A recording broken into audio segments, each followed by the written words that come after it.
بسم اللہ الرحمن الرحیم سورۃ الغاشیہ مکی ہے، اس میں 26 آیتیں اور ایک رکوع ہے۔ تعارف غاشیہ ایک ایسی ہولناک مصیبت ہے جو سب پر چھا جائے۔ قیامت کی ہماگیر مصیبت کے لیے غاشیہ کا لفظ استعمال ہوا ہے۔ یہ سورہ مکی ہے اور ابتدائی دور میں نازل ہوئی۔ یہ سورہ عالم جنت و جہنم کا ذکر مختصر تھا، مگر اس سورہ میں تفصیل ہے۔ اس کا موضوع جزا اور سزا ہے کہ نیک لوگ کامیاب ہو کر جنت میں داخل ہوں گے اور برے لوگ جہنم میں داخل ہوں گے۔ اس کے موضوع کو سمجھنے کے لیے یہ بات پیش نظر رہنی چاہیے کہ ابتدائی زمانے میں رسول اللہ صلی اللہ علیہ وسلم کی تبلیغ زیادہ تر دو باتوں پر تھی، ایک توحید اور دوسری آخرت، اور اہل مکہ ان دونوں باتوں کو ماننے سے انکار کر رہے تھے۔ اس پس منظر کو سمجھنے کے بعد اس سورت کے مضمون اور انداز بیان پر غور کیجیے۔ اس میں سب سے پہلے غفلت میں پڑے لوگوں کو چونکا دینے کے لیے اچانک ان کے سامنے یہ سوال پیش کیا کہ تمہیں اس وقت کی بھی کچھ خبر ہے؟ سارے عالم پر چھا جانے والی ایک آفت نازل ہوگی۔ اس کے فوراً بعد یہ بات بتائی گئی کہ اس وقت سارے انسان دو مختلف گروہ میں تقسیم ہو جائیں گے، نیک لوگ ایک طرف تو برے لوگ دوسری طرف۔ نیک جنت میں داخل ہو کر عیش و آرام کی زندگی گزاریں گے اور برے لوگ جہنم میں داخل ہو کر دردناک عذاب میں روتے دھوتے رہیں گے۔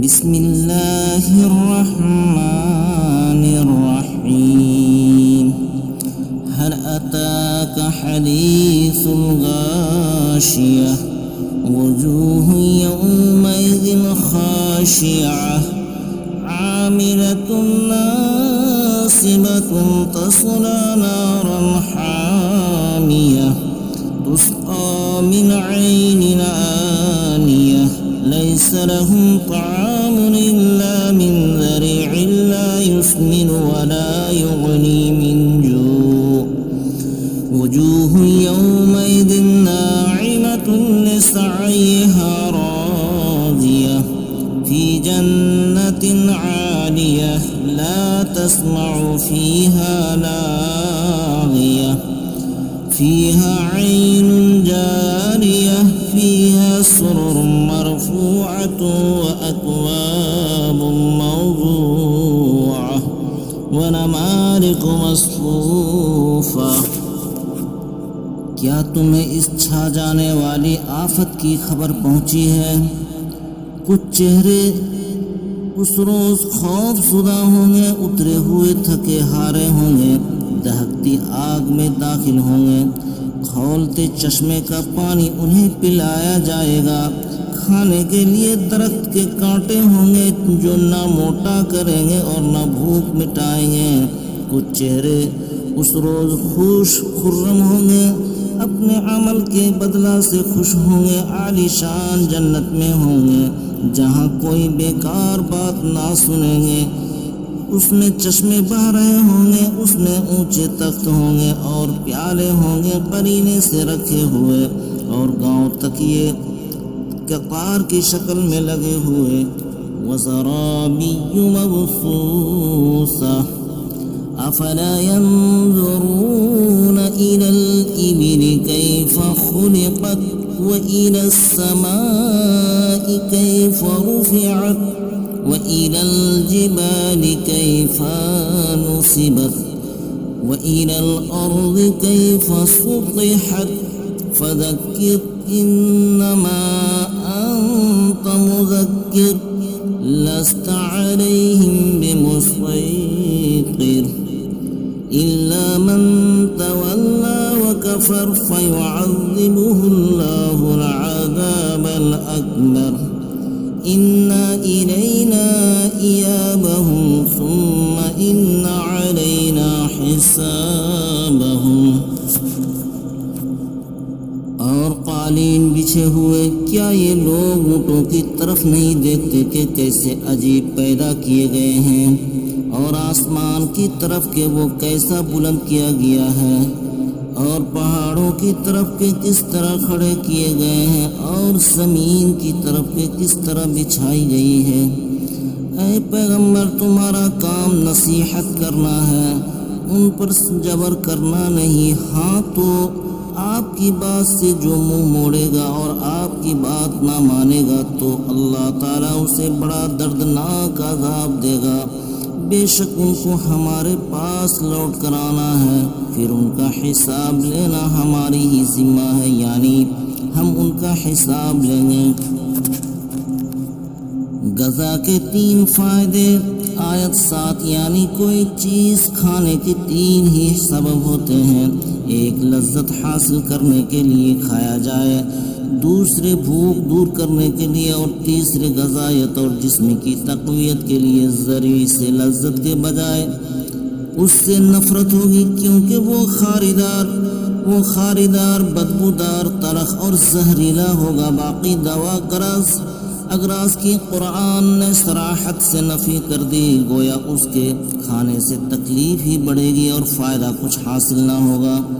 آیت 17، اللہ تعالیٰ نے عرب کے بدو اور خانہ بدوشوں کو سب سے پہلے اونٹ کی طرف توجہ دلائی، جو ان کے نزدیک ایک قیمتی متاع اور صحرائی سفر میں ان کا مستقل رفیق تھا، جو 10 دن پانی پیے بغیر گزارا ہی نہیں کر سکتا تھا، بلکہ بے تکلف سفر بھی جاری رکھ سکتا ہے۔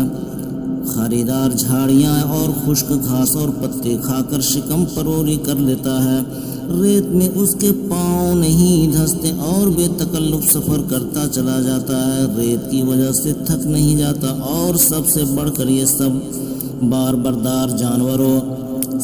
بردار جانوروں سے زیادہ بوجھ اٹھاتا ہے۔ گویا یہ جانور ان لوگوں کی روح رواں عظیم الجسا اور عجیب الخلقت مثل مشہور ہے۔ اونٹ تیری کون سی کل سیدھی، اور اہل عرب کی بالخصوص توجہ اس جانور کی طرف اسی لیے دلائی گئی ہے کہ انہیں صحرائی زندگی کے لیے اونٹ کے علاوہ کوئی دوسرا جانور کام نہیں دے سکتا تھا۔ اللہ تعالیٰ نے ان لوگوں کے حسب و حال انہیں ایسا کارآمد جانور مہیا فرما دیا اور اسی کی پیدائش میں غور کرنے کی طرف توجہ دلائی۔ پھر اللہ تعالیٰ نے فرمایا، تم آسمان کی طرف کیوں نہیں دیکھتے، اتنا وسیع جو کروڑوں میلوں پر پھیلا ہوا بغیر کسی ستون و دیوار کے، اتنا بلند کہ اربوں میل کے حد پار کر چکا ہے۔ پھر آسمان میں چاند، سورج اور ستارے بنائے، پھر آسمان سے بارش برساتا ہے۔ جو اللہ تعالیٰ اتنے بڑے اور بلند آسمان بنا سکتا ہے، کیا وہ 5 فٹ کے انسان کو دوبارہ زندہ نہیں کر سکتا؟ اس کی قدرت اور اس کے کمال پر غور کر کے فیصلہ کرو۔ اگر تمہارا دل اس بات کی گواہی دے کہ اللہ دوبارہ زندہ کر سکتا ہے اور ہمارا حساب لے سکتا ہے، تو پھر سنبھل کر زندگی گزارو اور برائی کو چھوڑ دو اور نیک عمل کرو، تاکہ اللہ تعالیٰ تم سے راضی ہو جائے۔ اسی طرح ہمیں پہاڑوں کی طرف اور زمین کی طرف دیکھنا چاہیے کہ وہ کس طرح بنائی گئی ہے اور ہم کو کس طرح فائدہ پہنچا رہی ہے، مگر افسوس کہ ہم لوگ ان سے نصیحت نہیں پکڑتے۔ آخر میں اللہ تعالیٰ اپنے رسول سے فرما رہا ہے کہ یہ کفار و مشرکین توحید اور آخرت کو نہ مانے تو ان کی مرضی، تم ان پر جبار بنا کر نہیں بھیجے گئے ہو کہ زبردستی منوا کر ہی چھوڑو۔ اے محمد، تمہارا کام نصیحت کرنا ہے، تم نصیحت کیے جاؤ، آخرکار کافروں کو ہمارے ہی پاس آنا ہے، اس وقت ہم ان سے پورا حساب لیں گے اور کافروں کو سخت سے سخت سزا دیں گے۔ وآخر دعواہم الحمد للہ رب العالمین۔